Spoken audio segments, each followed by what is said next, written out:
In the Caucasus Mountains along Russia's southern fringe, a hidden war is escalating. Moscow says it's battling militant Islam in the tiny Republic of Ingushetia.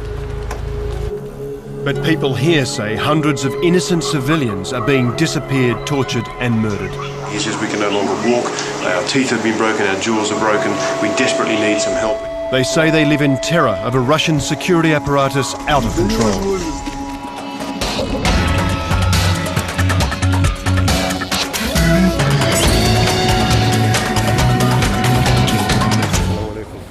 We arrived in Nazran, the largest town in the mainly Muslim Russian Republic of Ingushetia. We were taken to a house where we were met by a crowd of grieving women.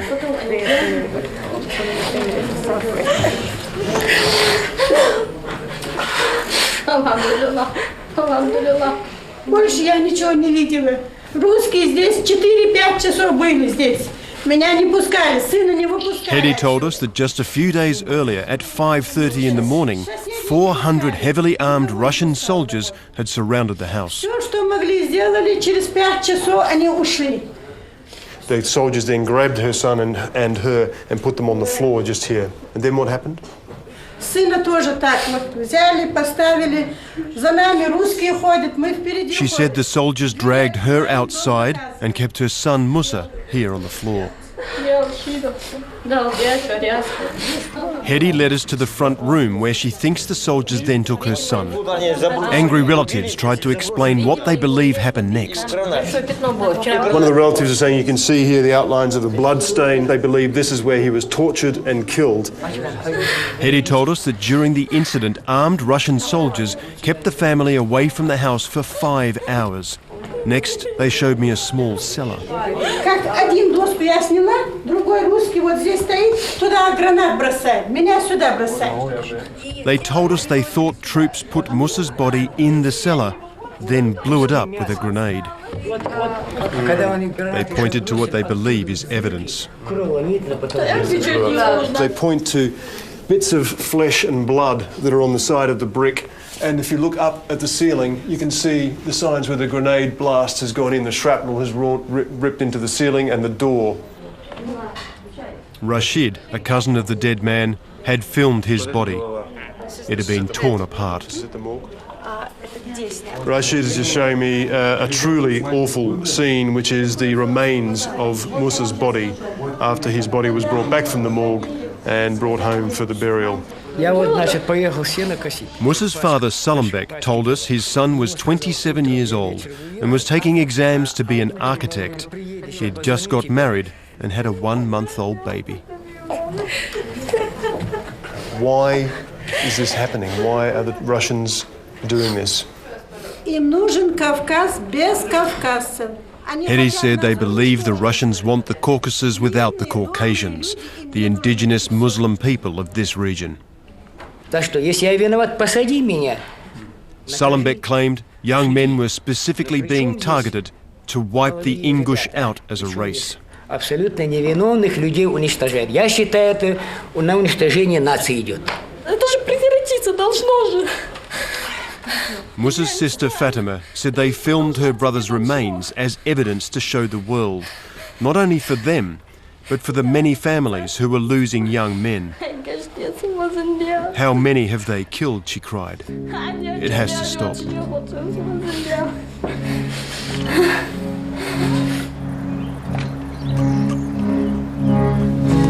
Ingushetia is officially a self-governing part of the Russian Federation, but we could see Moscow's influence and its troops everywhere. That was just a traffic police checkpoint, but we have to be very careful how we film here. We have to keep it very low key, because while we've got accreditation to work anywhere in Russia, the authorities don't really want foreign journalists down here. Camera down. For centuries, Ingushetia has been run by a system of clans. We'd been told that many of them had been targeted by Russian security forces. We've come to this big compound to meet one of the most powerful clans here in Ingushetia. Maksharib Alshev heads a clan of 20,000 Ingushetians. His home is surrounded by closed-circuit cameras and armed guards. They've got weapons in here that they're legally allowed to have for their own self-protection because he fears they could be attacked at any time. Вот как бы под домашним арестом. Вот это самый младший внук, он родился после. И как все начиналось? Они утром рано в 6 часов, 2 БТРа врываются вот в этот двор. Last year, Makshirib said several truckloads of heavily armed Russian troops stormed his compound. They came in and smashed up the office, turned everything upside down, and were shooting around the compound. Я получил информацию. They were shooting at his wife, and they threw this little fellow to the side and fractured his arm. Очень серьезную информацию, что готовятся меня убить. Makshirib told us he believed the only reason he wasn't killed or captured was because he wasn't in the compound at the time of the attack. We moved away from the children to discuss the scale of the violence. Специально был избран, из-за этого он и был избран. С 2002 года по 2004 год, за 2 года, было убито 457. Makshirib told us this wave of killing started in 2002 when Moscow installed a pro-Russian president to rule Ingushetia. In that year alone, he said, 457 young men were killed, the vast majority of them innocent civilians, rounded up on suspicion of opposition to the Russian-installed president. And as one of the biggest clans, the Alshevs were one of the biggest sufferers of this sort of policy. He told us that because every family, clan and tribe had lost somebody, it had led to people taking up weapons against the Russian state.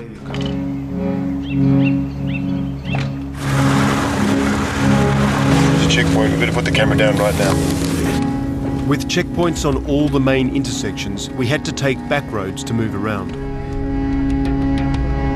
Rashid, the cousin of the dead man whose grieving family we had met earlier, asked to meet us at a graveyard just outside Nazran. Rashid revealed that his cousin wasn't the only family member to be killed recently.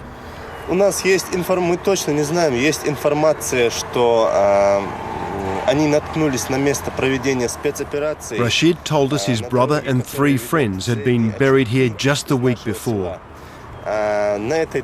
He claimed they'd been taken in by government security services because they'd unintentionally witnessed a security operation. Rashid told us he believed his brother and friends had been tortured, and to hide the signs of torture, security services had blown their bodies up in a car. Подкинули им какой-то автомат, который вообще говорят не сгорел. Security officials said they were rebels, but Rashid denied this. Лично у меня нету никакого желания, нету возможности никаких. He told us he couldn't fight Russia because it's too powerful. But he said many young men do want to take up arms against the state to seek revenge for acts like this. Все за ними. The allegations we were hearing were shocking, but we'd been warned that if we approached the Russians about them while here, our sources could be put in serious danger. Next day, we were stopped passing through a checkpoint and taken in for questioning. At the police station, we were questioned by layers of security bureaucracy. It started with the local police, immigration officials, and then we were questioned by the FSB, the Russian Secret Service, as to why we were here. The FSB, or Federal Security Service, is the successor of the infamous KGB. It's responsible for Russia's internal security and says it's leading operations against armed Islamist rebels here in Ingushetia.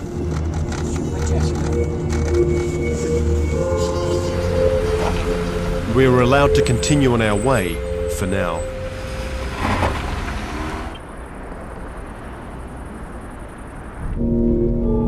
We got news that one of our contacts urgently wanted to meet us.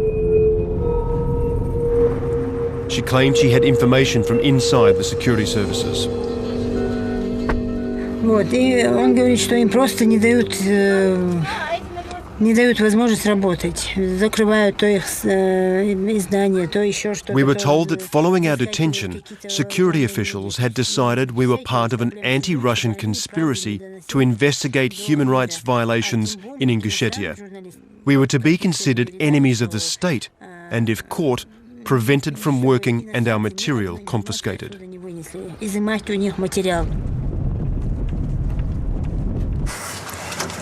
We'll come further out of Nazarene to meet this family that are in this apartment building here. You very much had the sense the whole place is being watched very closely, so we have to be quick.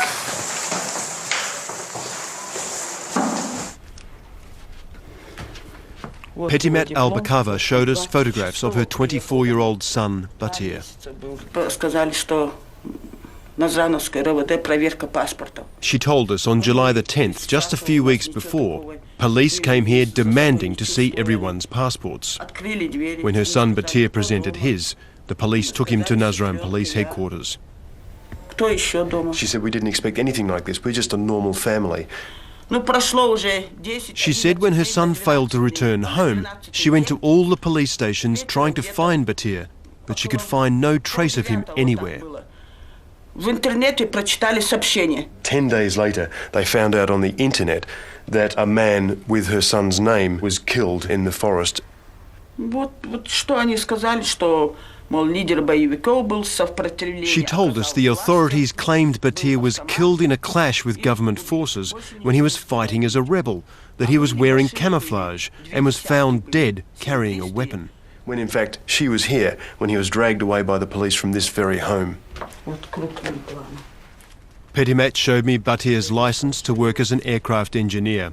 She said he'd been security cleared for this job, not something given out to suspected Islamist militants. And yet he's been killed, allegedly as a rebel. She said he had no time to go and train as a rebel. He was always doing his exams. Petimat told us when she finally received Batir's body, it was covered with what appeared to be signs of torture. His shoulder was all black. He had bruises all over his arms. His hand was broken. His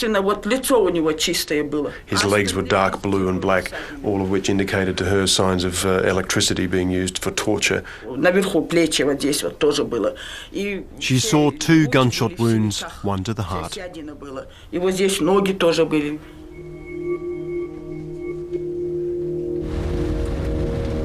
We wanted to verify Petimat's claims. We're going to see one of Ingushetia's leading human rights workers, but it's believed that he's very closely watched, and so to try and keep our profile down and to try and lessen the danger to him, we're going to see him at night.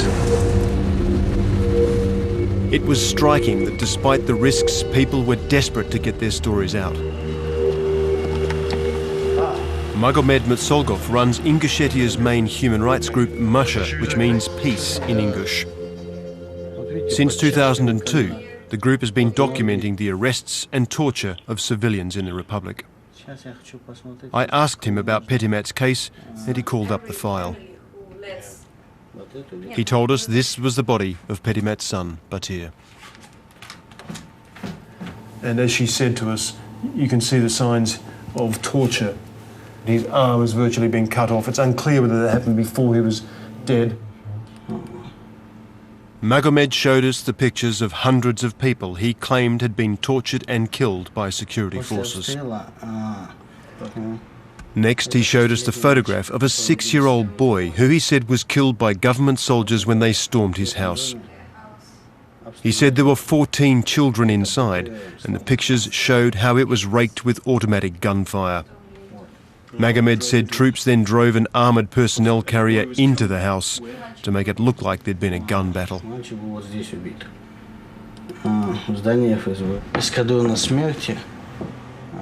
Magomed claimed that those reporting the violence have also been targeted. Last July, he said, his deputy was kidnapped by state security and tortured to reveal the source of reports of FSB death squads. This man only spent 4 to 5 hours in the detention cell.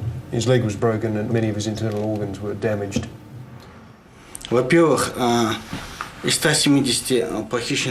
Magomed told us he had found that in addition to the 1,000 people who had been murdered since 2002, 175 people had disappeared without trace.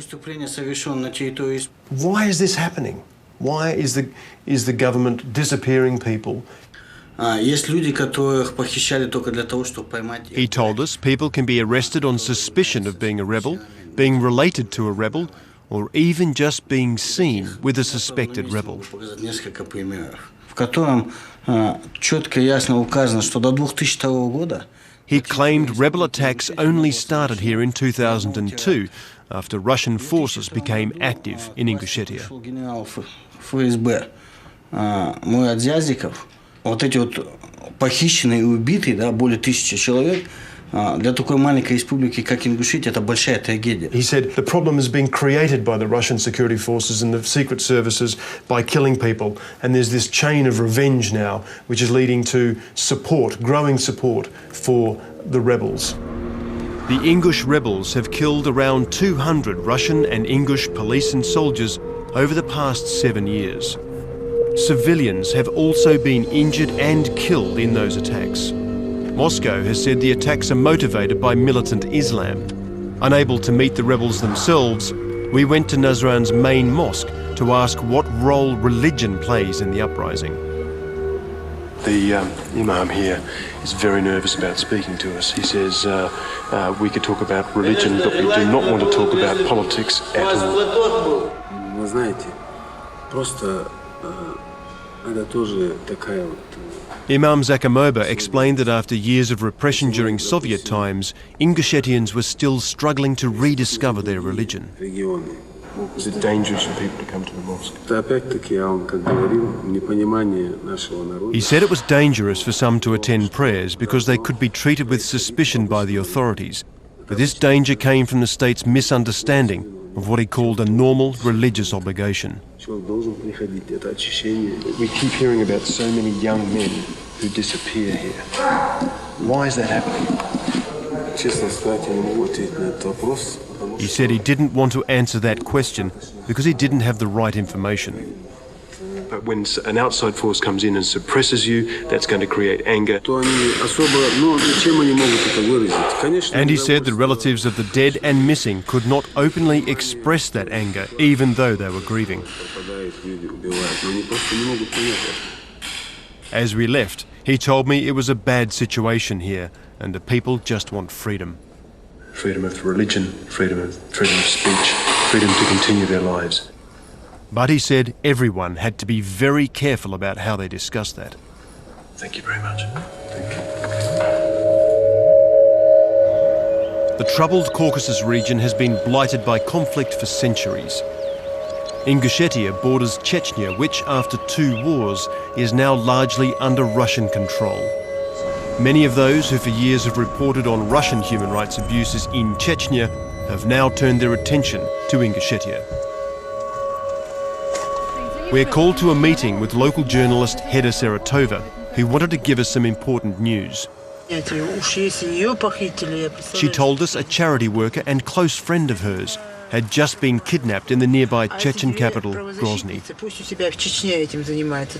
As she was working with mothers and children on social issues.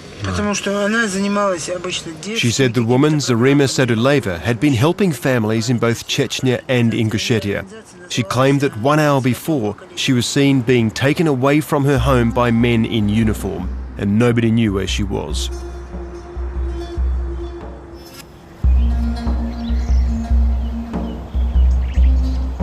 Each day, more people came forward wanting to tell us their stories. Sultan Ozkakov showed us what he claimed was evidence of a recent attack on his family.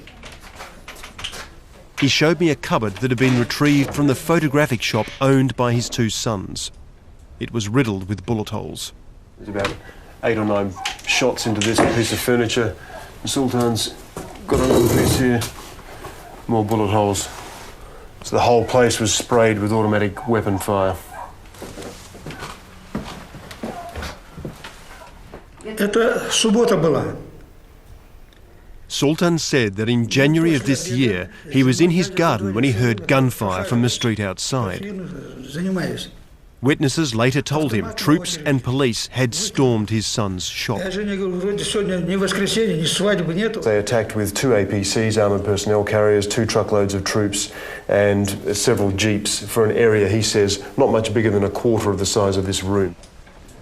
He said his sons, Murad, 29, and Ruslan, 26, were killed in that raid. Недели 2 тому назад перед этим случаем. Sultan told us that after the attack, the government claimed his sons were rebels. He says, I believe they attack them because they need to show their bosses they're doing something and they go around killing innocent people. Но официально никто не хочет сказать. He told us the authorities had planted weapons on his sons and taken photographs of them. Did they have any connection with the rebels or separatism? Хорошо зарабатывают, не пьют. Sultan told us what we had heard time and time again, that his sons had no connection to the rebels. He claimed that most of those being killed are hard-working, well-educated, religious young men. К властям мы всегда были лояльны, всегда. He believed this latest phase of killing is a continuation of a centuries-old Russian attempt to control the region. Нас мало, маленький народ. Ваши сыновья неправильно работают, то, другое, третье. Sultan told us that if he was to complain to the authorities, then he would be the next one found dead with a weapon planted on him and his picture sent to Moscow. Layla was married to Sultan's son Murad. They had 2 children. She told us 3-year-old Fatima was very close to her father, but was still too young to understand why he's no longer around. So they make up excuses. He's still at work, or he's busy, or he's away, and when she gets desperate to see him in the evening, they make another excuse that he's at hospital or he'll be coming back soon. But this has been going on for months now. Like many of Ingushetia's children, Fatima is likely to grow up with feelings of anger towards the Russian forces that her family believes killed her father. We contacted the FSB requesting a response to the allegations, but they didn't respond. Russia says strong military action is needed to maintain the integrity of its southern frontier. Moscow says its actions here support its war on Islamist terror, and if it didn't take these steps, Ingushetia could become a new home for global jihad. It had become increasingly difficult to move around Ingushetia. It was time to leave. We drove across the border into Chechnya and spent the night in the capital, Grozny.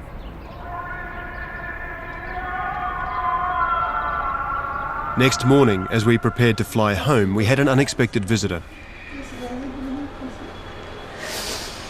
Heda, the Chechen journalist, was distraught.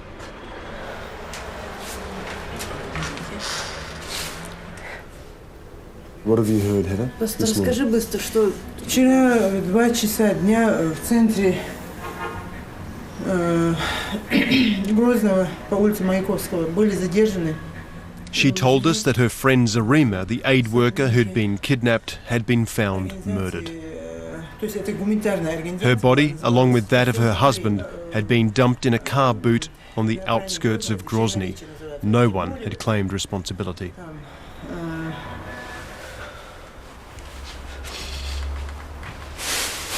Просто было бы за что ее убить, было бы за что. Этот человек совершенно не занимался ни политикой, ничем. Они просто занимались детьми. Heda pleaded for help.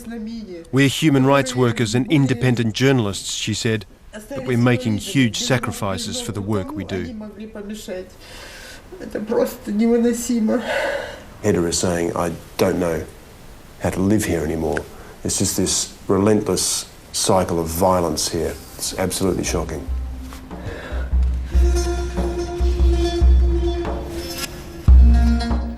Well, next Friday at 7:35, Peter Oborne reports on a little-known conflict in the Philippines.